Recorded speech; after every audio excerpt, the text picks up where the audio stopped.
In the world of Greek gods and legendary monsters, there was once a girl that lived in a small city-state by the ocean. She was young, so young that if you were to ask her, she could not remember the name of the city-state or even what her real name was. All that could be recalled from memory was that she lived by the ocean, with a skilled father and two brothers by rocky cliffs on the borderline between wilderness and civilization. Her family were fishermen and carvers.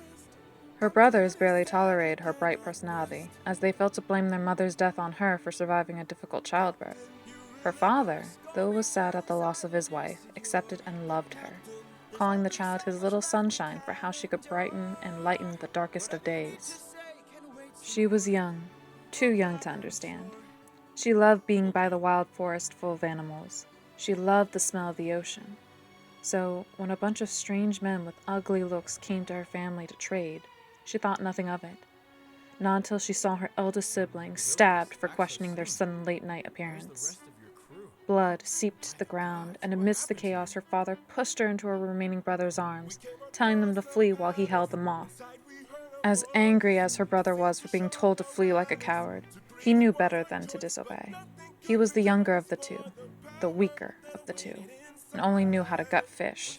So he carried his crying sister that annoyed him for so long and felt pity over her fear and confusion.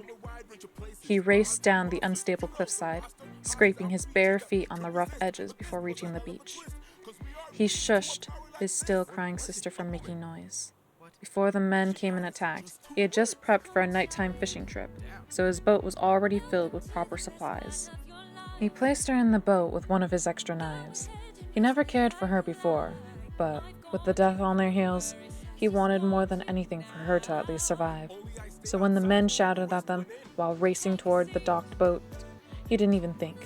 With all of his power, he pushed the boat with his little sister in it towards the sea. He had no offerings to give, but he prayed all the same.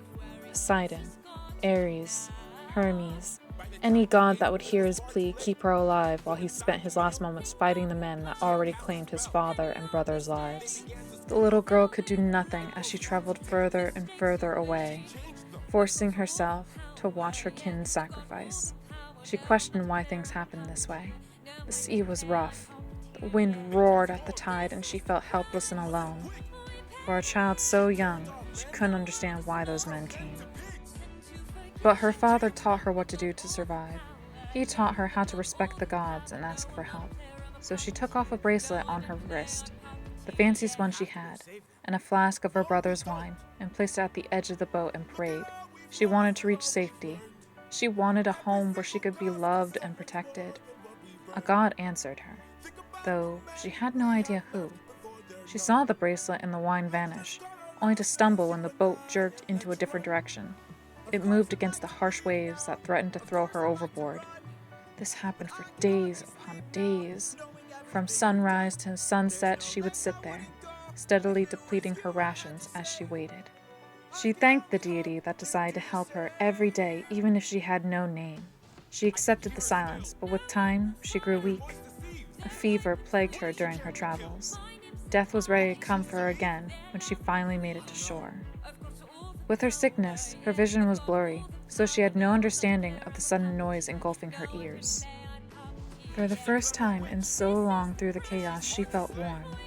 She slept pleasant dreams when the darkness came for her, and when she woke up, she found herself surrounded by women with pointed ears.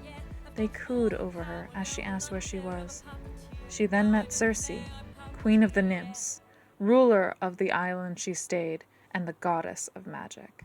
Like all her nymphs, she adored the child who thanked her so earnestly, and like her nymphs, felt so territorially protective of her when she told them her tale.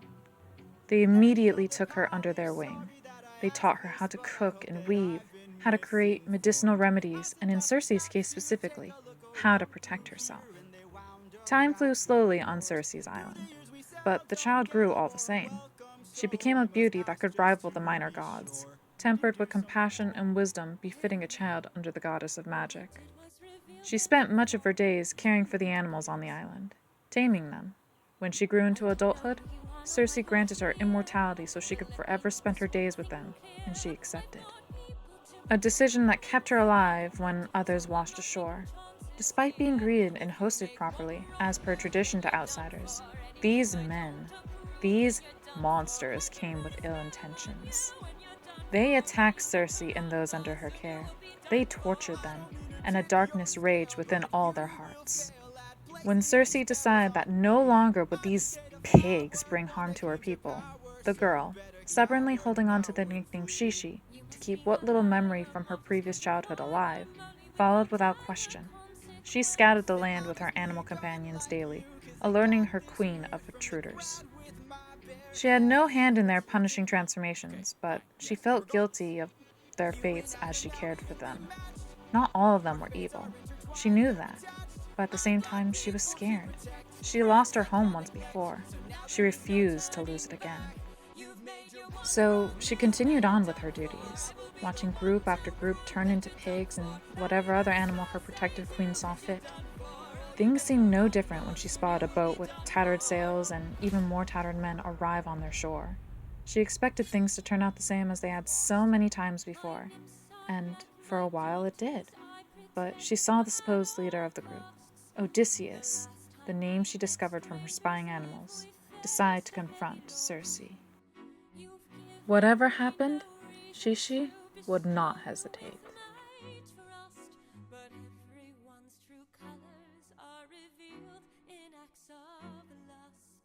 I'm not sure I follow. Hey guys, this is Shishi. I know, weird having no intro, but I was so excited to do this you have no idea. So, challenge.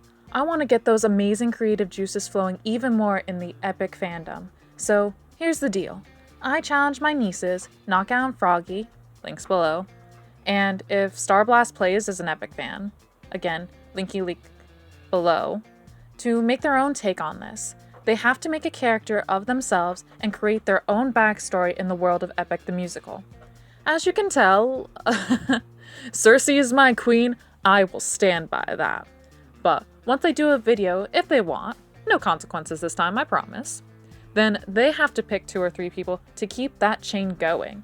Of course, others can participate in this, so feel free to message me and send me your own versions. But I want to make this fun. Let's go crazy out there, guys.